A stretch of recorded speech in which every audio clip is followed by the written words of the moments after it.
증권투자 권유 대행인 2권 파트 1 자본시장과 금융투자업에 관한 법률 그리고 금융위원회 규정 이 부분에 대해서 공부를 한번 해봤는데 정말 어렵네요. 오랜만에 해보려니까. 자, 챕터 1 오늘 한번 해볼 내용은 챕터 1 총설입니다. 3개의 섹션으로 나눠져 있는데요. 3개 부분으로 나눠져 있는데 자본시장법 개관, 감독기관 및 관계기관, 금융법규 체계 이해 요 세 부분으로 나눠졌는데 한번 보겠습니다.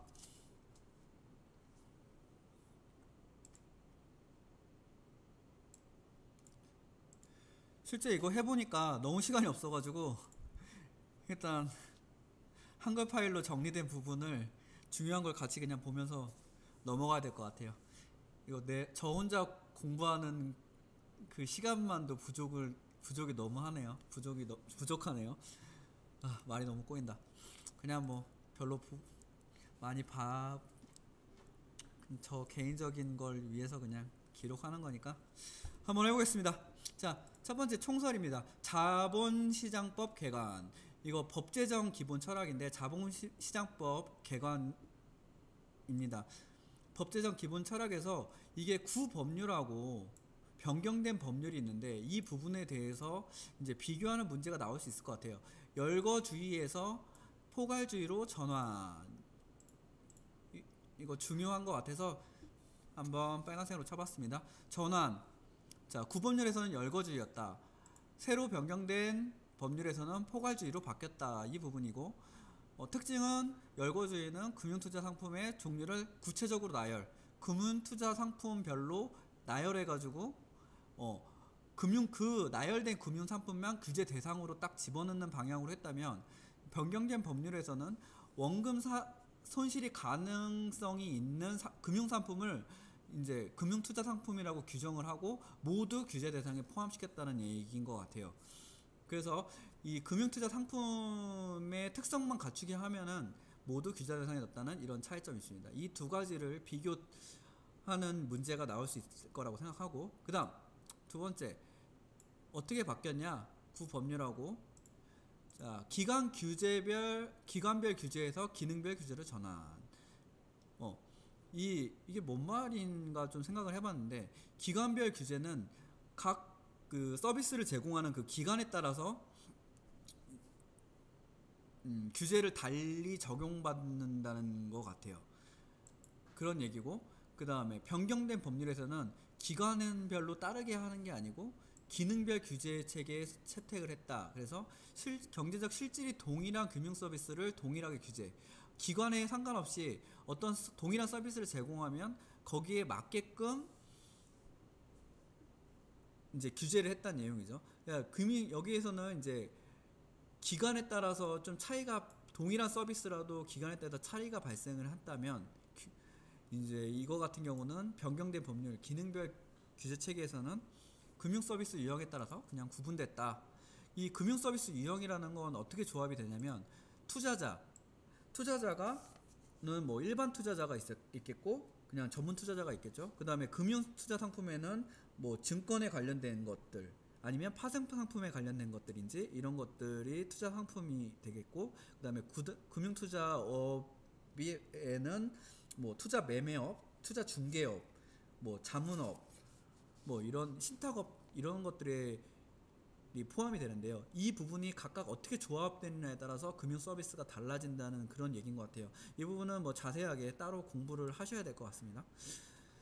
자, 그 다음 세 번째 업무 범위의 확장입니다. 업무 범위의 확장.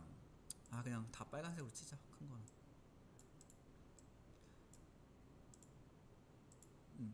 업무 범위를 어떻게 확장시켰냐.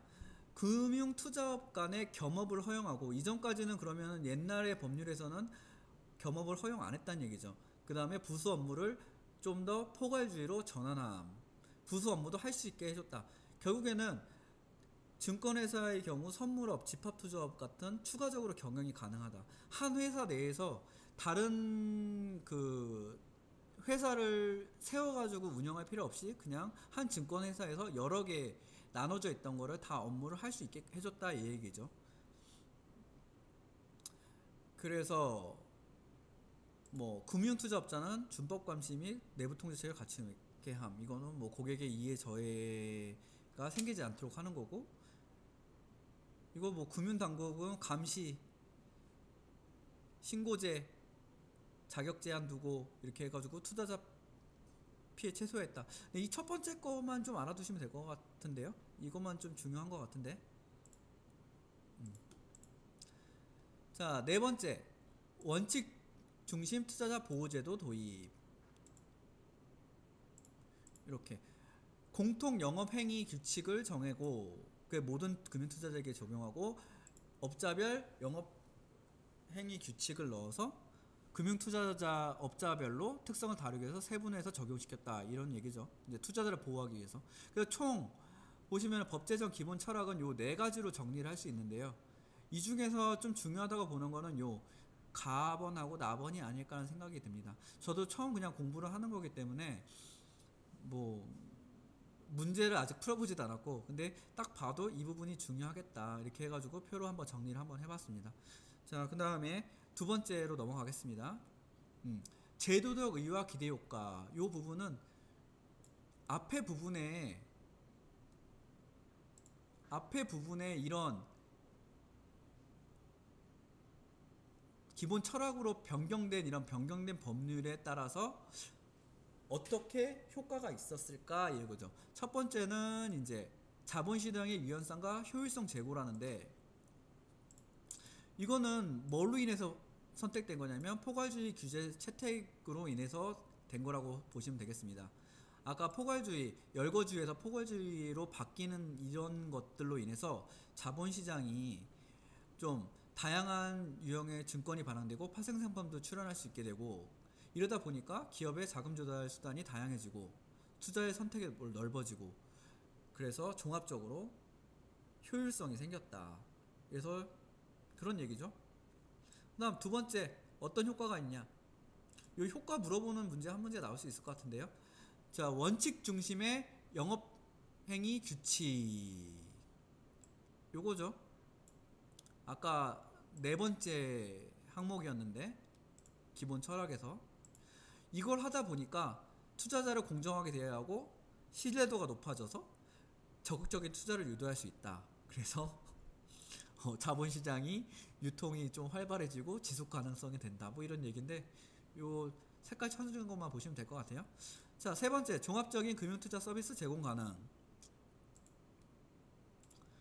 이게 뭔 말이냐. 아까 겸업 허용하는 이 부분에 대해서 한 거, 포괄주의, 아까 잠깐 보면은 요 부분이죠. 업무 범위의 확장에 관련된 부분이네요.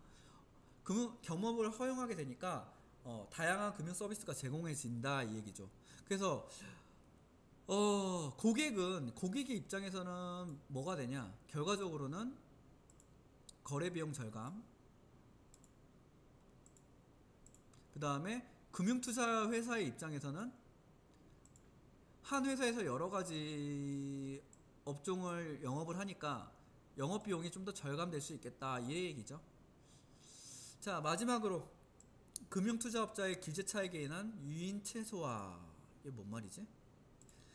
자, 이거는 기능별 규제 체계에 관련된 문제네요. 이렇게 되다 보니까 아까 말이 뭐였지? 기관별 규제에서 기능별로 바뀌다 보니까 굳이 좀 기관별로 좀 다르게 규제를 했던 그런 부분을 회피해가지고 어떻게든 빠져나갈 구멍을 만들었었나 봐요. 저도 정확하게 이 부분은 잘 모르겠는데, 그 규제를 회피하고자 하는 행위를 최소화시켰다 이 얘기죠. 그냥 기관에 따라서 어떤 상품을 제공하느냐에 따라서 이제 달라지는 게 아니라 상품 자체, 기관은 상관없고 상품 자체에만 매기니까 그 상품에 그것만 봐주시면 되니까, 네, 굳이 이거를 회피하기 위해서 편법을 쓰지 않는다 이런 얘기인 것 같아요. 요 얘기죠. 네. 제가 아무래도 이걸 뭐 전체 다 알고 하는 부분도 아니고 이거를 제가 공부한 거는 그냥 짧게 요약하는 수준에서 기록을 남기는 거기 때문에 아마 부족한 점은 많으실 거예요. 그래서 뭐 필요하신 분은 온라인 강의 같은 거 유료로 한 10만 원 전후로 하면은 들을 수 있는 걸로 알고 있는데 온라인 강의를 들으시던지 아니면 최종 정리 뭐 문제집으로 이제 하시면 될 것 같습니다. 다음, 자 2번 섹션으로 넘어가 보겠습니다. 감독 기간 및 각계 기간. 제 실제 이거 보니까 제가 이거 몰랐더라고요. 하나도. 네, 한번 보겠습니다. 크게 감독 기간에는 세 가지가 있어요. 여러분들 이거 구별 못 하시는 분들 많았을 거든요. 저도 몰랐거든요. 첫 번째는 금융위입니다. 금융위원회.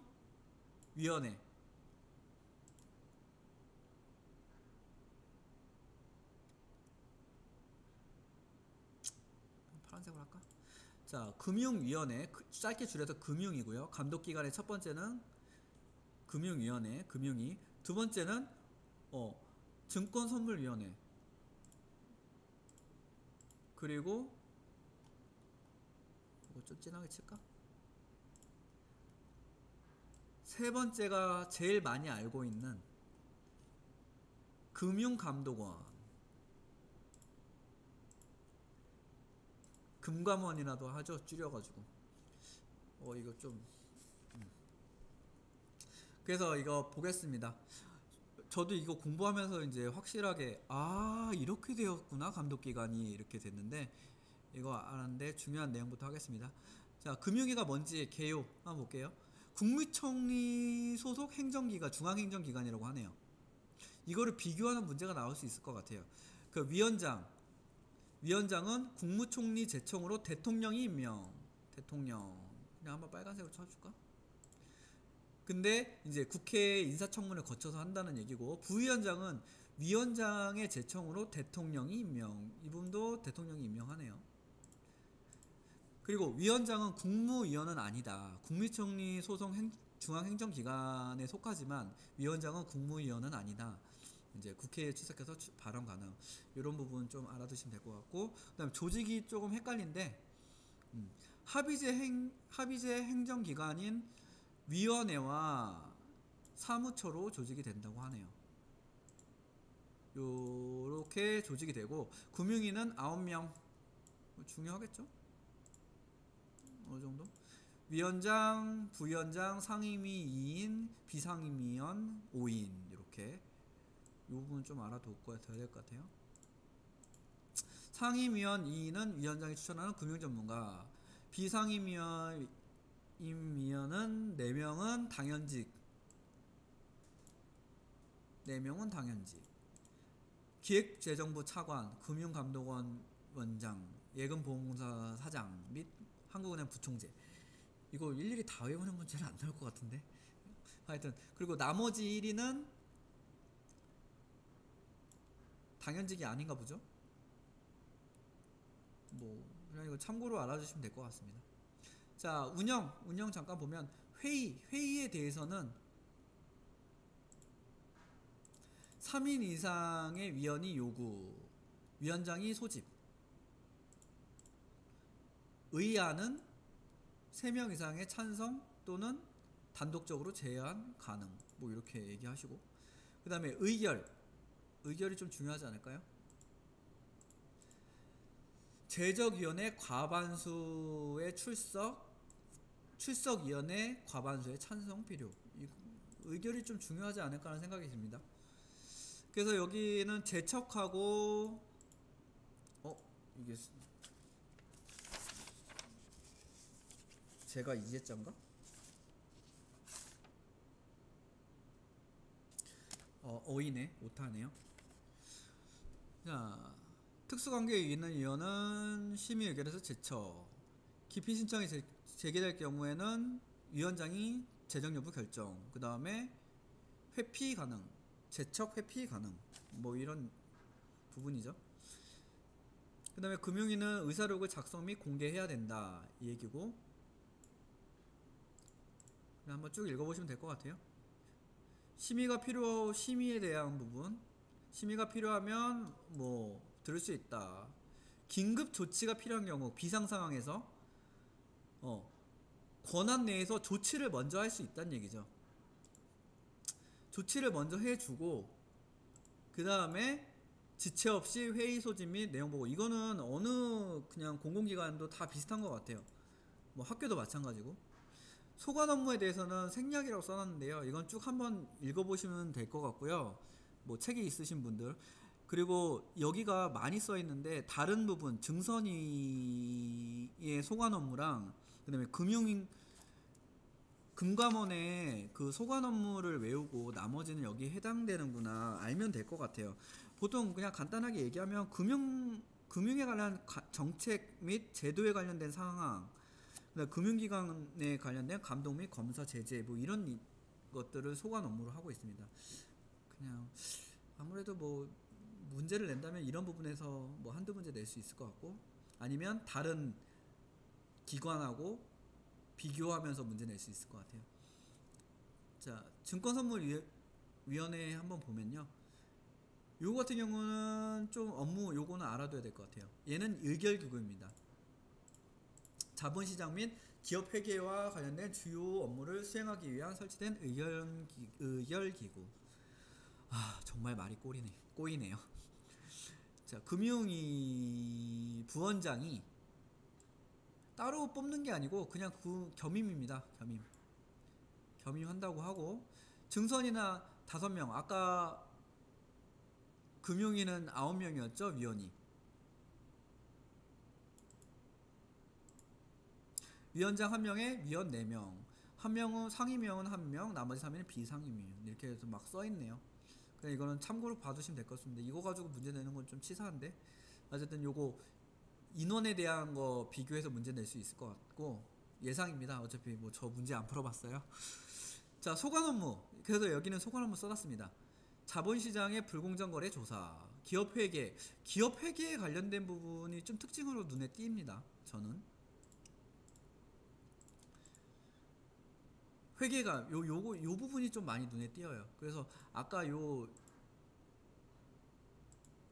부분에 대해서는 그냥, 그 다음에 자본시장 감시감독 이런거, 아니면 여기 위임받은 업무 이런거 했다는 거 보이시면 됩니다. 기타에서 금융감독에 대한 지도감독, 정관 변경, 예결산 등 이런 일들을 하고, 여기도 마찬가지로 금융감독에 대한 지도감독 이런거 똑같네요. 비슷한 일을 하고 있습니다. 아닌데? 요건 아닌데? 요거는 삭제를 해야 될 것 같습니다. 실수네요. 앞에 거 복사하기 하고 좀 수정하다가 이렇게 된 것 같아요. 소관 업무에 관하여 조금 써주자. 자기 소관 업무에 관하여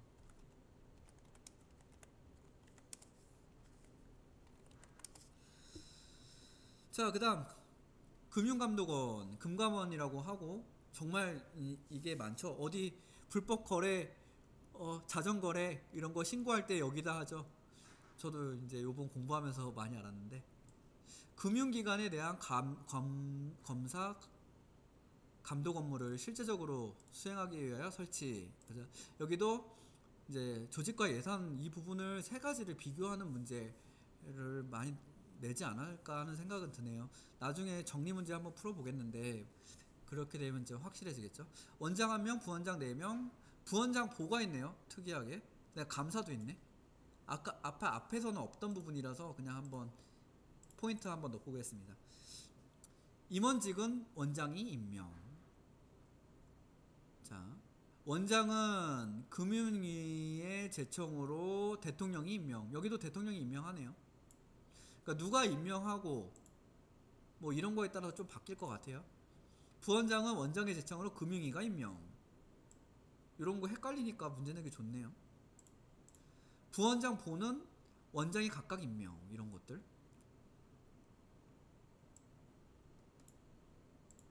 포인트. 임기는 모두 3년. 한 차례 연임 가능.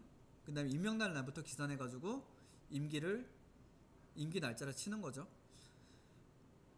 그리고 요거 특별한데 요런 거 문제 내기 좋을 것 같아요. 특수 포인트로.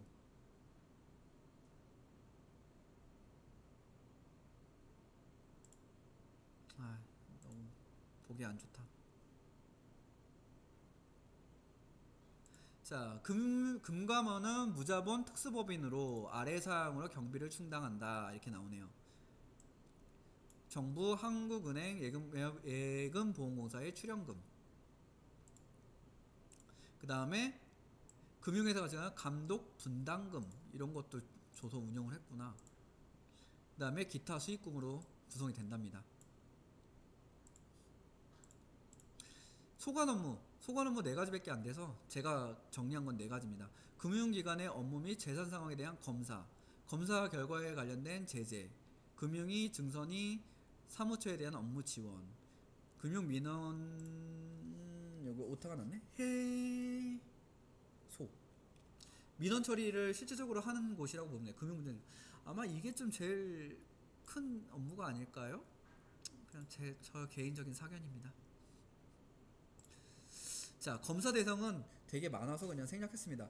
뭐 은행법에 따른 은행, 그 다음에 뭐 보험회사, 뭐 상호저축은행, 뭐 신용협동조합 이게 쭉 다 검사 대상이에요.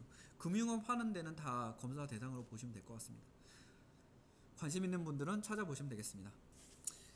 자, 그리고 이제 금융투자 관계기관으로 넘어가네요. 관계기관에는 어떤 것들이 있을까? 아까 얘기한 그 세 곳은 감독기관이죠. 이제 관계기관, 금융투자원. 첫 번째, 코스피 거래소 이런 거 거래소입니다. 증권거래소겠죠. 뭐 개요를 읽어보면 자본시장법 제 373조 2에 이거 뭐 이런 게 뭐 문제 내기 좋을까요? 공부한 게 하도 오래돼가지고 공부에 대한 감이 없네요. 금융위의 허가를 받아 금융투자 상품 시장을 개선하는 자 이런 거 업무는 생략하겠습니다. 그냥 거래소 시장에 대한 개설 운영과 관련된 업무 뭐 이런 것들 할 텐데 그런 거. 그다음 한국금융투자협회라고 하네요. 회원 상호 간의 업무 질서 유지, 공정한 거래 질서 확인, 투자자 보호 및 금융투자업의 건전한 발전을 목적으로 설립 이런 거 하는데 말 그대로 협회죠. 뭐 투자 관계자들이 회원으로 가입해서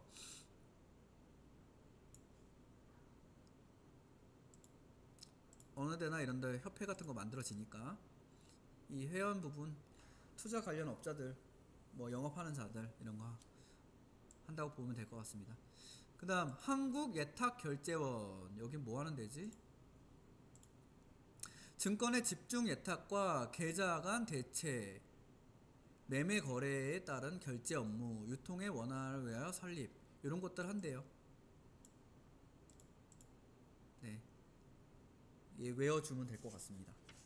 그래서 규정을 보면은 그냥 예탁 업무 규정 그리고 결제 업무 규정, 실제적으로 예탁과 결제에 관련된 것들을 한국예탁결제원에서 하신다고 보면 될 것 같고요. 마지막은 아니네. 금융회사, 증권금융회사 뭐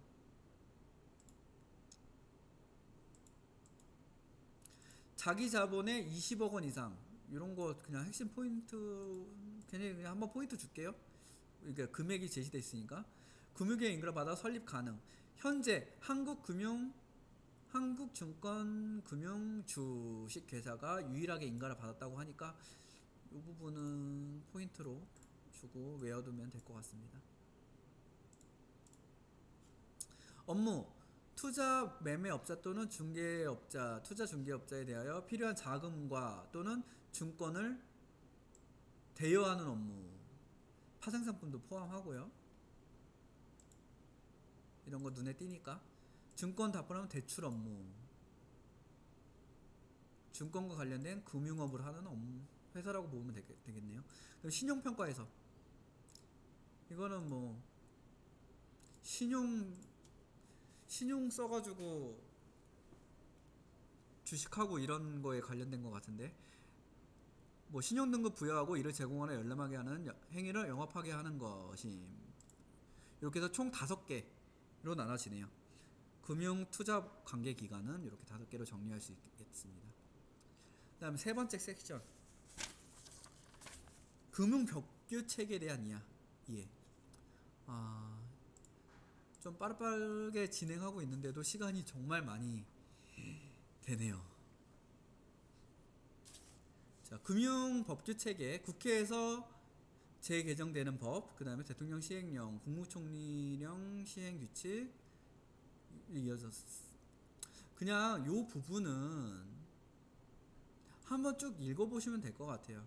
앞에 부분 설명이 좀 중요한 것 같고, 제가 봤을 때는 다른 부분은 그냥 한번 쭉 읽어보시면 될 것 같아요. 그래서 그나마 좀 중요하다고 생각되는 거는 법규 유권 해석 및 비조치 의견서. 법규 유권 해석은 이제 신청인이 신청을 하면 이거에 대해서 금융법규를 유권으로 하여 해석하는 것을 말함. 이걸 해줘야 된다는 얘기겠죠. 심사를 해서 요청하는 경우에 관련돼서. 그다음에 비의견 조치 의견서, 비의견 조치서. 이거는 이게 좀 더 중요하지 않을까요?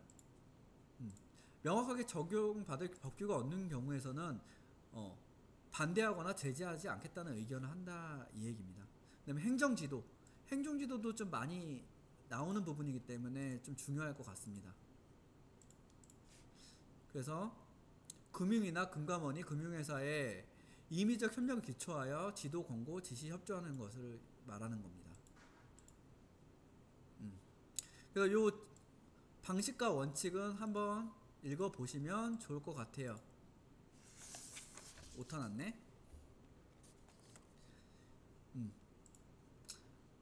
이거는 강요하고 그냥 권고, 말 그대로 그냥 권고에 그치는 게 아닌가 하는 생각이 듭니다. 강요할 수도 없고 불이행한다고 해서 불이행에 대한 조치도 할 수 없고 이런 부분이니까 그 다른 부분에 대해서는 쭉 한번 읽어보시면 되겠습니다.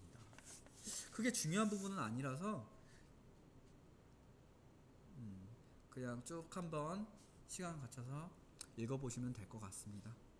이렇게 해서 좀 중요한 거는 앞부분에 다 했다고 생각하고, 쭉 정말 빠르게 그냥 제가 한글로 정리한 거를 읽고 그냥 포인트만 찍는 것만 했는데도 정말 거의 30분에 가까운 내용이 되네요. 와, 이런 식으로 하면 시험 공부도 마무리를 못 하겠는데 하여튼 최대한 노력해서 해보겠습니다. 오늘은 여기까지 전체적인 총설에 대해서, 챕터 1 총설에 대해서 다뤄봤습니다. 감사합니다. 여기까지 하겠습니다.